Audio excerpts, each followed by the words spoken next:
Hi, my beautiful brothers and sisters.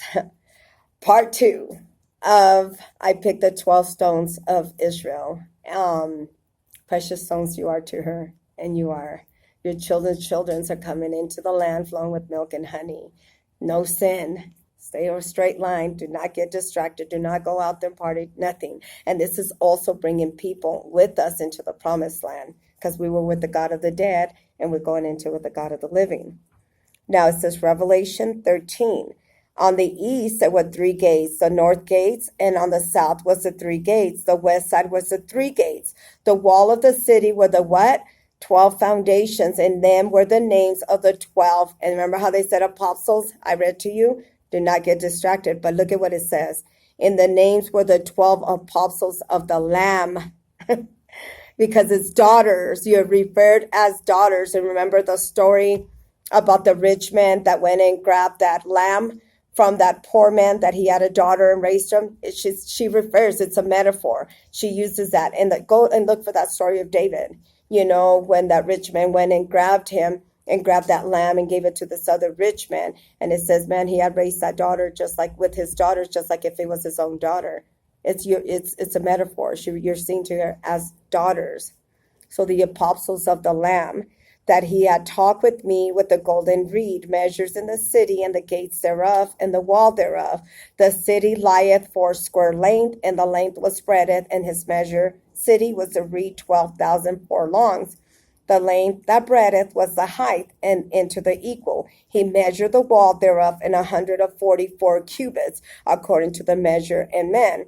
That it is of the angel. The building of the wall, it was a what? Jasper, the city of pure gold, like unto the glass. The foundation of the wall was the city was garnished, manner of precious stones.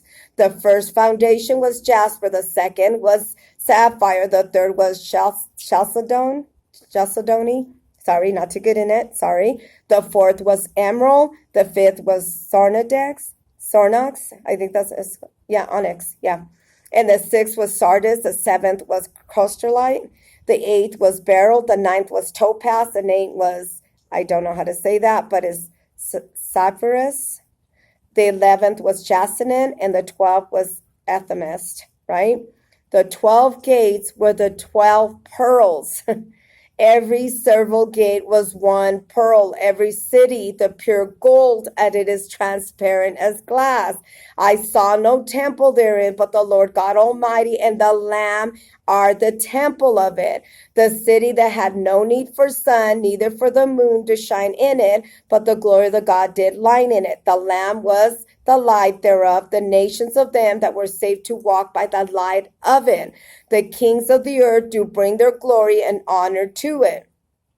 The gates of it shall not be shut at all by day. There shall be no night there, meaning no darkness, no evilness, that they shall bring the glory and honor in the nations into it, because we're walking in with the people of the God of the living, the people that are alive, the kings that have crossed over. But we're in the land flowing with milk and honey with the God of the living, not the God of the dead. And there shall no wise entered in anything that would defile them, neither whatsoever worketh an abomination or maketh a lie, in which was written in the Lamb's book of life. So no more. She said, parting of the sea, you're coming to the people that are no longer in darkness, no longer that are serving evilness, darkness, nothing. You're known as her precious stones, pearl gates, each and one of you. So watch. Now it brings me to Joshua. Let's go to Joshua 4.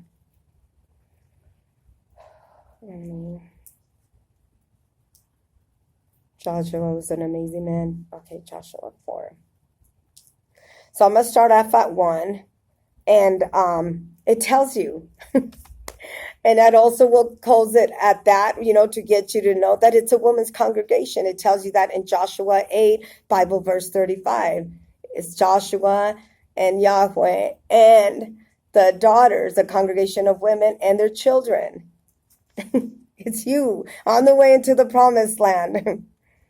Now, Joshua, and it highlighted 4:21. Okay, so I'm going to try to remember that. So this is And it came to pass that when all the people that cleaned, they passed over the Jordan, and the Lord spake unto Joshua, saying, take, and then what does it say? 12 men. And it's not men. Do you see? This is what I want you to do with the enigma, to pay attention, how they put a little bit of this and a little bit of that to make it man, man, man, and no women. No, it's you. It's you, daughters. It's you. Yes, she's going to heal the priest, and I also have that in there, the man too. But right now, remember, we're on the way into the promised land, and the Bible tells you you're going to be without a king for a while, but do not concentrate on that. Focus on getting home. It tells you that. It's in there. Now it says Joshua 4:2. Take you 12 men out of the people, and out of every tribe of man command ye to saying, take your hands in the midst of Jordan, in the place of the priests, and the feet that stood firm, the 12 stones, that you shall carry them over with you, and leave them in the lodging place where they shall lodge for the night. Then Joshua called the 12 men that he had prepared for the children of Israel, out of the tribe of Amen. That Joshua said to them, pass over before the ark of the Lord God, and in the midst of Jordan take ye up every man of you a stone upon his shoulder. Take a stone with you. You're known as the precious stones to her. You're the pearl gates. You're going in into states and cities and vineyards that belong to you and your children. Stop fighting the person that's trying to detour you the way you need to go. Shoulders according unto the number of the tribes of the children of Israel, that this may be a sign among you, that when your children ask their fathers time to come, saying, what means ye of these stones? That you shall answer them, saying, these are the waters of Jordan that were cut off before the ark of the covenant. The Lord passed over Jordan, the waters in Jordans, and they were cut off.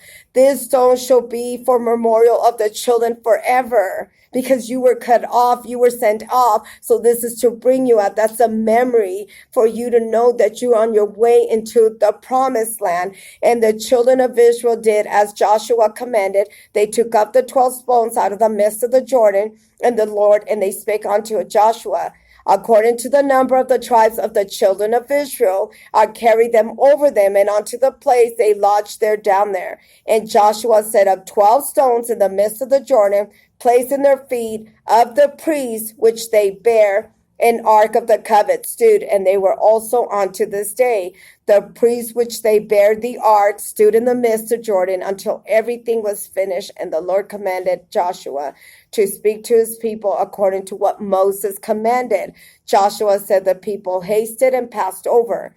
It came to pass when the people were clean, they passed over, and the ark of the Lord passed over them, the priests of the presence and children. And the children of Reuben, the children of Gad, the tribe of Manasseh, the arm before the children of Israel. And Moses spake unto them, the 40,000 prepared for war, passed before the Lord unto the battle in the plains of Jericho. On that day, Lord magnified Joshua, the sight of all Israel, that they feared him, and they feared Moses the days of his life. And the Lord spake unto Joshua, saying, command the priests to bear the ark of the testimony, that they came out of Jordan. Joshua therefore commanded the priests, saying, come ye up out of Jordan. And it came to pass when the priests bare the ark of the covenant, and the Lord came up to the midst of Jordan, and the soles of the priests, the feet that lifted up into their dry land, and the waters in Jordan returned unto their place and flowed over the banks, and they did before. The people came up to Jordan in the 10th of the first month, and they encamped in Gilgal to the east border of Jericho. The 12 stones that they took out in Jordan did Joshua pitch in Gilgal. He spake unto children of Israel, saying, take your children, ask their fathers in time to come, and saying, in time to come, what means the stones? And you shall let your children know, saying, Israel, come over the Jordan and unto the dry land, that the Lord your God dried up the waters of the Jordan before you, and you shall pass over. The Lord God did the Red Sea, and he dried up before us until it was gone over. All the people know of the earth, that they may know the hand of the Lord, that it is mighty, and that ye may fear the Lord, the God forever. Saying you're protected, you're highly protected. It tells you no sin on the way up there. Stay focused where you're going. Don't focus on the time. Don't focus what is going on. He's moving us. She's moving us as we're going slowly. right? And she parts the sea. She sends Joshua just like she did with Moses, and you follow. You follow that leader that's getting you out. They go in there to war, they remove it, and then they let you through the gates, and then you come. It's the God that goes before us, and you're going in. You know what I'm saying? That is it. Do you get it? So now, it brings me, and then I put, because I'm going to start in Joshua 8:35, but before that I put, yay, the victory over the enemy. Oh, yay, Joshua and Yahweh. So then it brings me to Joshua 8:35, people. What does Joshua 8:35 say?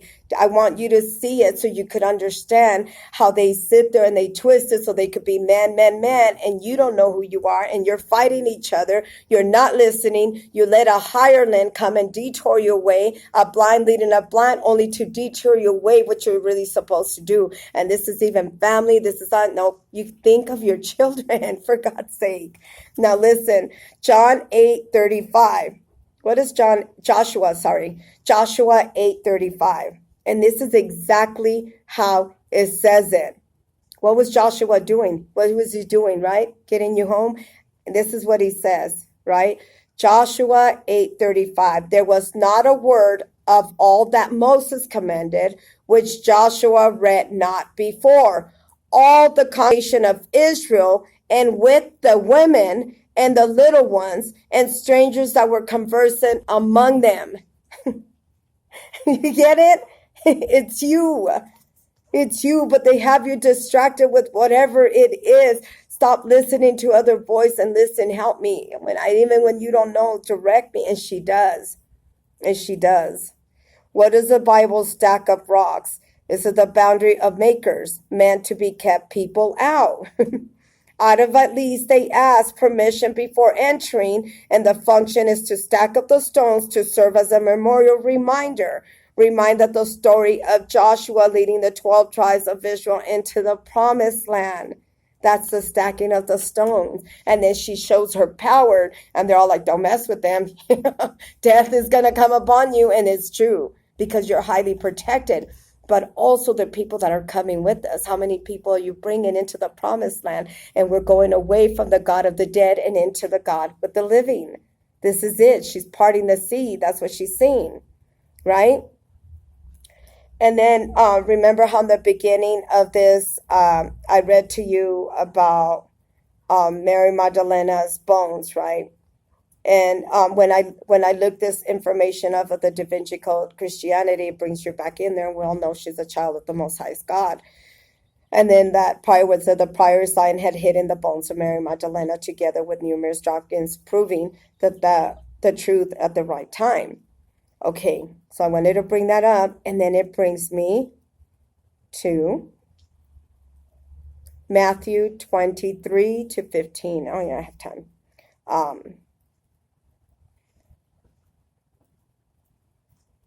23:13. Matthew 23:13.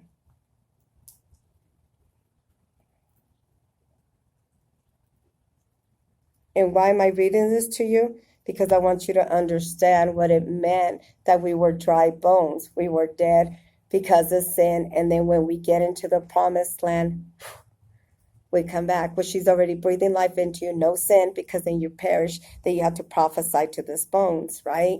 You're on your way to the promised land. We were dead to sin. And as you continue cleansing yourself as well as this world, she breathes life into you and you come back to life, you know, and it's really in the Bible. But it says Matthew 23.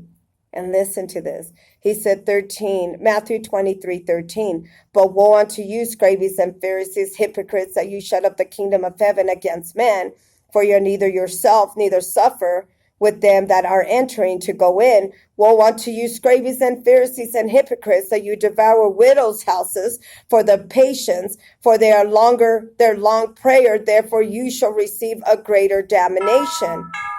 Woe unto you, scribes and Pharisees, hypocrites, for you compass the sea, land, and make it into potsherd. But when he is made, that you made him a twofold more than a child of, this is that the child of hell than in yourself.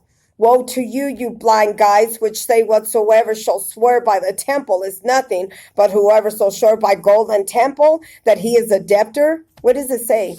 Because you stay in debtor, they make you think that you still owe them nothing, that you still owe them something. So you're still sinning, you owe me. You have to work for me. You have to do this. No, you left, you were free indeed. The only thing that keeps you around them is your sin. It's your sin. You don't owe them nothing. They just make you think you were free, and you are free indeed. The only thing is you're on your way to your promised land, but it's fighting for your soul. So you could go back to dry bones, and guess what? He has you. This is a parting of the sea. That is what she's doing. Our Maker, Yahweh. Now it says in now Matthew 23:17, you fools and blind, for rather it is greater gold than a temple that sanctify the gold. Whosoever shall swear by the altar is nothing, but whoever shall swear by the gift that is upon it, he is guilty. He says, you fools, you're blind, for rather it is greater gift than the altar to sanctify the gift. Rather, therefore, you swear by the altar, you swear by it and all things thereof. But also swear by the temple that sweareth by him dwelleth therein. And he shall swear in the heaven, and swear by the throne of God, but by him that sitteth thereon. Woe unto you, Pharisees and scribes, hypocrites, that you pay tithes of the mint and anise and cumin, but omit the weightier of matters in the law of judgment, mercy, and faith, but you also have done, not to leave others undone. Because it left you, it stole our land, it stole places that you were in, and through our parents are. This has been going on from the very beginning. If you look at the Holocaust, what they have done to your ancestor, you're hanging out with people that want so much to get you. People think that they're going to be left behind and everything's going to be good. No, they were planning on doing what they did to the Holocaust, because you're not like. God's people are not like. They would have sent you right straight into the slaughterhouse. And that's exactly what they did. They were waiting. They were waiting for the last two to drown. That means you died to sin. You're handing them the weapon, and that is you. Matthew 23:24, ye blind guides, your strength in Gad, and swallow up camel. Woe to you, scribes and Pharisees, hypocrites, that you clean the outside of the cup but a platter, but in you're full of extortion and excess. He says, though blind Pharisees cleanse first, which is the cup platter outside, and then you may be clean also. Woe to you, Pharisees and scribes and hypocrites, that you are white sepulchres, with is which indeed appear beautiful outward, but inside you're full of dead man's bone, of all uncleanness, even the outward righteous of man, that you shall be full of hypocrisy. Woe to you, scribes and Pharisees, hypocrites, you blind tombs, the prophets that garnish fletchers of righteous, and say that we have been in the days of our father, but have not been partakers of them in the blood of the prophets. Wherefore you witness unto yourself that you are the children of them that killed the prophets. Fill up them with measures of your father, you serpents, you generations of vipers. How can you escape the damnation of hell? Wherefore, behold, I send unto you prophets and wise men and scribes, and then some of them that ye shall kill and crucify, and some of them you scourge in the synagogues and prosecute them in the city to city, that upon that you may be the righteous blood and shed upon the earth, the blood of righteous of Abel, and unto Zacharias, the son of Berechias, whom you slew between the temple and the altars. Verily I say unto you, all these things shall come upon this generation. Jerusalem, Jerusalem, thou that killest the prophets and stone them, which thou hast said often that they gather together, that you are the hen that gathered her chickens, because that's what she's doing. And her wings, do you see how she's saying? That he says, and you wing not. You know, the mother sent somebody, right? It says, they gathered thy children together and give them a hen and gathered her chickens, and under her wings that you would not, because she wasn't doing it.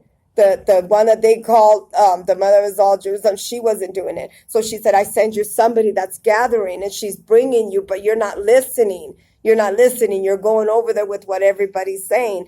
Behold, your house is left unto you and desolate. For I say unto you, if you shall not see henceforth until you shall not see me henceforth until you shall say, blessed is he that cometh in the name of the Lord. She departed from us. You know, she departed from us because of the sin, not because she wanted to. It's because we turned away from her and we started worshiping man and made man. And she tells you they're false prophets, the ones that I did send in there, they were getting killed. Not the ones that were dying for the cause, like the blood covenant. They were dying for the cause of the darkness. We're talking about the ones that were going in there to preach the truth, to bring you back to your promised land, flowing with milk and honey. And she was telling her, woe to you that kill the prophets that I sent to gather your babies and bring them back. How dare you do that? Now, it brings me... Oh, it says the concept, woe to you, scribes and Pharisees and hypocrites, your whitewashed tombs on the inside, but beautiful. It says, but outside you appear beautiful, but inside you're full of dead men bones, and all uncleanness, because that's what keeps us dead to sin. So it brings me to Exodus 13:19 only. I'm almost done. And this is just to say what keeps us dead, what keeps us not walking into the land flowing with milk and honey. But Exodus 13, and Moses took the bones of Joseph with him, and he straitly swore on the children of Israel, saying, God will surely visit you, and you shall carry up my bones in hands with you. You see, on the bones into the promised land. You know what I'm saying? And he's saying, carry it up with her. I don't want to stay back here. You understand? We were in a foreigner land. We were in the valley of shadow of death because we were dead to sin. And on the way to the promised land, we were there because of sin. Remember Egypt, our parents, our ancestors, nobody has made it home. And she tells you continuously, sends you people to bring you. And some were so content with the things of the world and not knowing that you were dry bones. You were dry bones. You were dead to sin. Jeremiah 8:1. Let's take Jeremiah 8:1.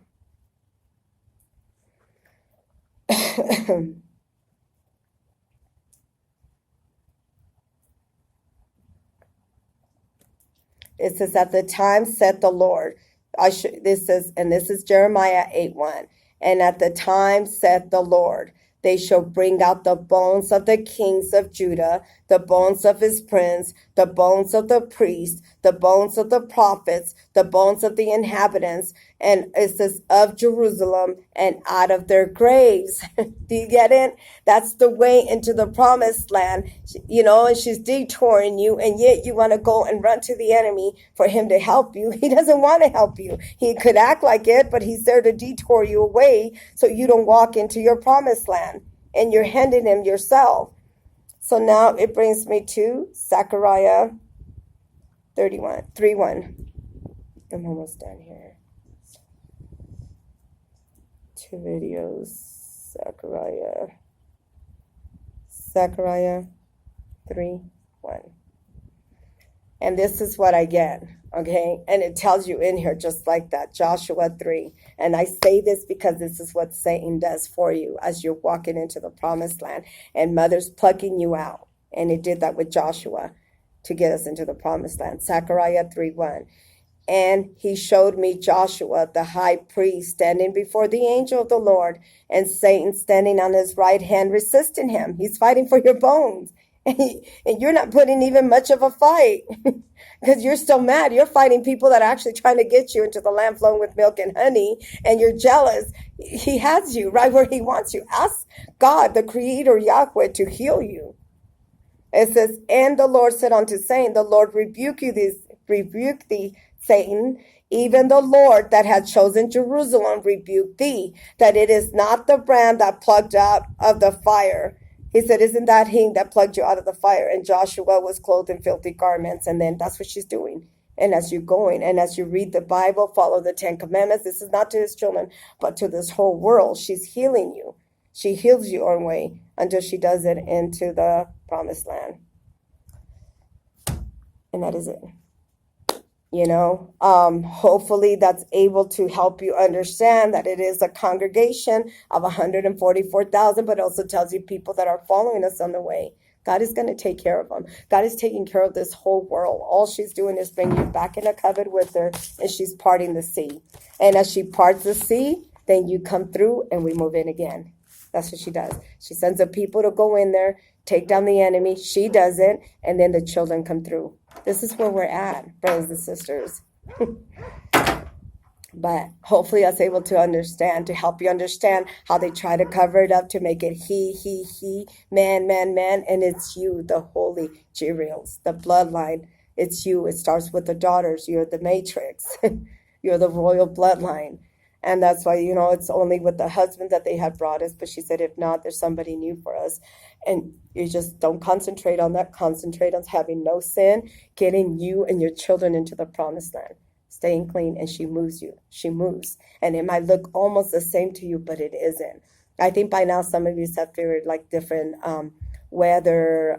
You also feel you'll see different people. Sometimes you might see the same evil people, but as they're going, it's almost like a fight for territory. But the victory is ours. She takes care of the enemy, and we go on just like she did with Joshua. It's as we're going, journeying on. But hopefully that's able to help you and understand that it is a woman's congregation, and you're known as stones to her, and then the name in there, and that's how they try to cover it up.